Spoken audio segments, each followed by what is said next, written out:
वीरांगना अमंतीबाई लोधी की शहीद जयंती के शुभ अवसर पर सामाजिक हिस्सेदारी न्याय दिवस एवं सम्मान समारोह का कार्यक्रम रखा गया। और उस आज का विषय जो भारत सरकार के द्वारा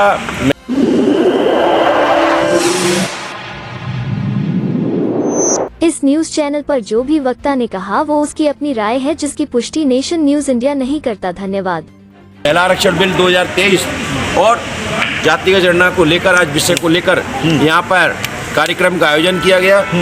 और इस कार्यक्रम में जो भारत सरकार के द्वारा महिला आरक्षण बिल जो लागू किया है, ये कहीं ना कहीं समाज पे हम लोग बताना चाहते हैं कि ये बिल केवल ये लॉलीपॉप है, क्योंकि समाज में ये बिल को, क्योंकि मैं पेशे से वकील हूँ, मैं जानता हूँ कि कानून को कैसे इम्प्लीमेंट किया जाए, कैसे इसको क्रियान्वयन समाज के बीच में ले आया जाएगा। क्योंकि जब तक जातिगत जनगणना नहीं होगी तब तक हम आकलन कैसे कर सकते हैं कि महिलाओं की स्थिति भारत में कितनी है, पुरुषों की स्थिति क्या है। तो आपने कानून को कैसे पास कर दिया? आप कहते हैं हम इतना बिल, हम 33% आरक्षण देंगे। देखिए, ये बात स्पष्ट है। हमारे मसीहा, हमारे गुरु शरद यादव जी ने 2011 में उन्होंने ये बिल लेके आए थे, तो उन्होंने स्पष्ट कहा था कि ये बिल जो लेके आए हैं, ये बिल पूरे समानों की महिलाओं के लिए आए हैं। और हम चाहते हैं इसमें भी जिस प्रकार से आप कलावती को रिजर्वेशन देना चाहते हैं, उसी प्रकार से कंडावती को भी रिजर्वेशन देना है। चाहे SC हो, ST हो, OBC हो, DNT हो, मुस्लिम हो, सिख, ईसाई हो, इन सबको इसमें हिस्सेदारी मिलना चाहिए, उनकी महिलाओं को जाना चाहिए। लेकिन नहीं, क्योंकि हम महसूस कर चुके हैं कि चाहे पिछड़े वर्ग के सांसद बैठे हो, पिछड़े वर्ग के SC ST की महिलाएं बैठी हो सांसद, या OBC के महिलाएं ये बैठी हो, लेकिन उनके द्वारा अपने हक अधिकार की बात संसद के अंदर नहीं बोला गया। मोदी जी तो बोलते हैं ना कि महिला वंदन बिल लाया गया है और आरक्षण भी दे रहे हैं। नए संसद भवन की शुरुआत आरक्षण से किया गया महिलाओं के लिए, तो आपको इसमें कहाँ अभी 2024 में अगर यदि है तो भारत के अंदर OBC की आधे से ज़्यादा आबादी है, हमारी आधे से ज़्यादा आबादी है, हम 52% है, तो आधी उसकी संख्या के अनुसार महिलाओं को, OBC की महिला को संसद में दे, रिजर्वेशन दें। अगर इतने बड़े वो तो हमारे मसीहा हैं, हमारे मसीहा कांशीराम जी कह गए, इसकी वजह से हमारा समाज जगा है। कांशीराम जी की वजह से जगह है, लेकिन दोनों सरकार कभी भी सत्ता में रही है, कांग्रेस भी और BJP भी।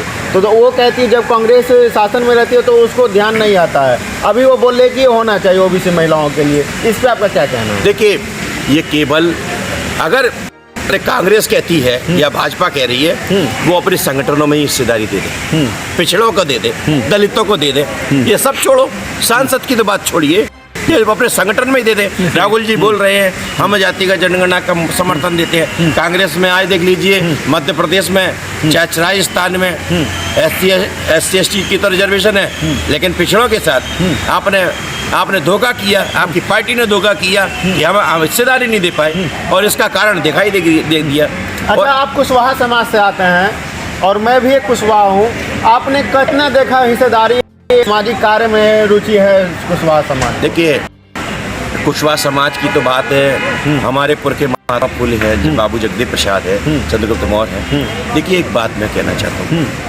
हमारे समाज को जिस प्रकार से मैं धन्य हूँ, ऐसे मसीहा कांशीराम जी का, कांशीराम तेरी भाई तूने सोती कौम जगाई, इस जाति को जगाने का काम एक दलित वर्ग के ऐसे मसीहा ने जगाने का। मैं क्या जानूं, मैं इस जाति से हूँ, मैं खुरपी चलाने, किसान फाड़ा उठाने वाला, मुझे नहीं मालूम तो मेरा फूले कौन है, मेरी रिश्तेदारी क्या है। ये कांशीराम नहीं होते तो कुशवाहाओं का कुछ नहीं होता। और आज कुशवाहाओं को भी कांशीराम जैसे मसीहा को अपनाना चाहिए, बाबा साहब को अपनाना चाहिए, महात्मा फुले को अपनाना चाहिए, सावित्रीबाई फुले को अपनाना चाहिए, बाबू जगदेव प्रसाद को अपनाना चाहिए, तभी कुशवाहाओं का उद्धार हो पाएगा, तभी हिस्सेदारी सुनिश्चित होगी। अगर ये सोचे कि ये धर्म के नाम पर, राम मंदिर के नाम पर या लवकुश के नाम करना चाहते हो, तो मैं पूरी तरह से वो घंटा बजाने वाला काम रहेगा तुम्हारे अलावा, इसके अलावा कुछ नहीं रहेगा आपका। आप तो वंशज है ना? देखिए, मैं महात्मा फुले का वंशज हूँ, मैं चंद्रगुप्त मौर्य का वंशज हूँ, मैं बाबा साहब का वंशज हूँ, मैं ललई यादव का वंशज हूँ, मैं हमारे सब फूले और फातिमा शेख का वंशज हूँ।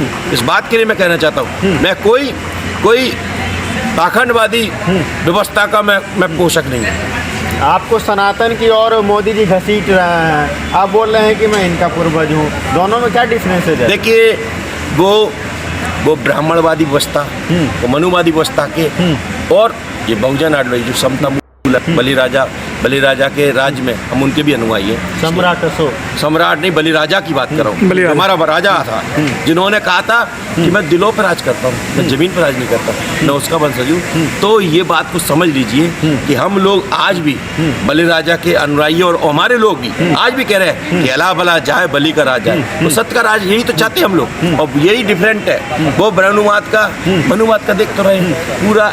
जब भारत के संविधान बाबा साहब ने लिखा है, धर्म की आग लगाई है, ये कौन सी व्यवस्था है? ये सारी भाषा को दिया जाता है, सारे धर्मों को दिया। गरीबी के आधार पे ये आरक्षण होना चाहिए, ऐसा मोदी जी का कहना है। आप लोग का आरक्षण खत्म कर दिया जाए। देखिए, गरीबी के आधार पर बताइए कहाँ शोषण हुआ?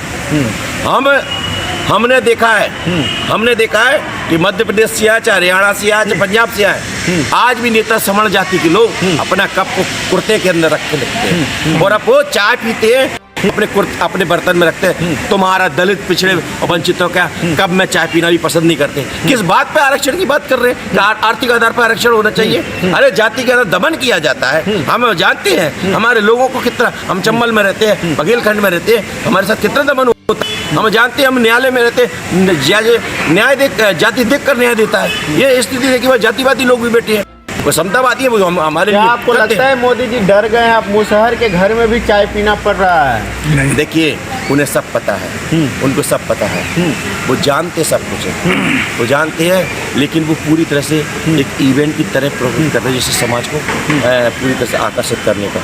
आज वो सब कुछ कर रहे हैं। देखिए, उनकी तो वैसी बेइज्जती होगी जब तुम पिछड़ों का झूठा नाम लेके, और शंकराचार्यों ने उन्होंने कह दिया तुम मूर्ति का छू भी नहीं सकते, उनको सूत्र भी मान लिया है। अगर उन लोगों ने अगर डॉक्यूमेंट ही बना, राष्ट्रपति है देश के, उनको नहीं जाने देते। और देख लीजिए, ये जिस प्रकार से ये दमन होना ही है, ये चाहे राष्ट्रपति बन जाए, प्रधानमंत्री बन जाए, इनका तो इनके जात के नाम पर दमन। आपको लग रहा है कि एक पर्दा है, पर्दे के पीछे सारा खेल निश्चित है, ये निश्चित है।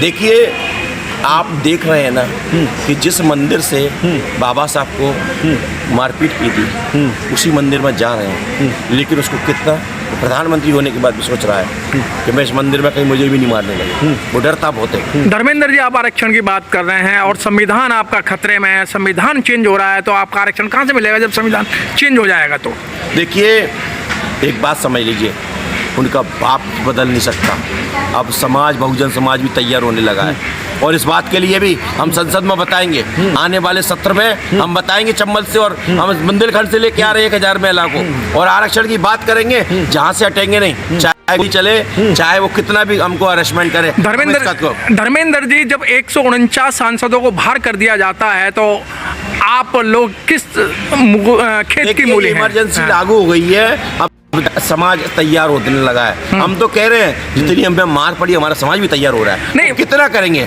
और जितने मुकुटे अपने आप को हिंदुत्व के ठेकेदार बोल रहे हैं, पिछड़े वर्ग के लोग, अब इनके पिछाड़ों में भी देने का काम भी लगने लगा है। आप एक से मैंने सुना कि वहाँ सभा में एक लोगों ने वक्ता दिया कि हम लोगों ने बाथरूम सफाई किया है, हम लोगों ने जो मजदूर का कपड़ा धोया है, मालिश किया है। तो क्या आप कहना चाह रहे हैं कि पंडित भी आपका मालिश करे? 100% ये अब करना पड़ेगा।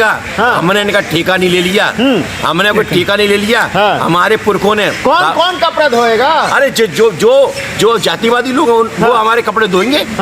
जो जातिवादी लोग हैं वो खुद धोएंगे। आपको राम मंदिर दे तो दिया, आप क्यों परेशान हो?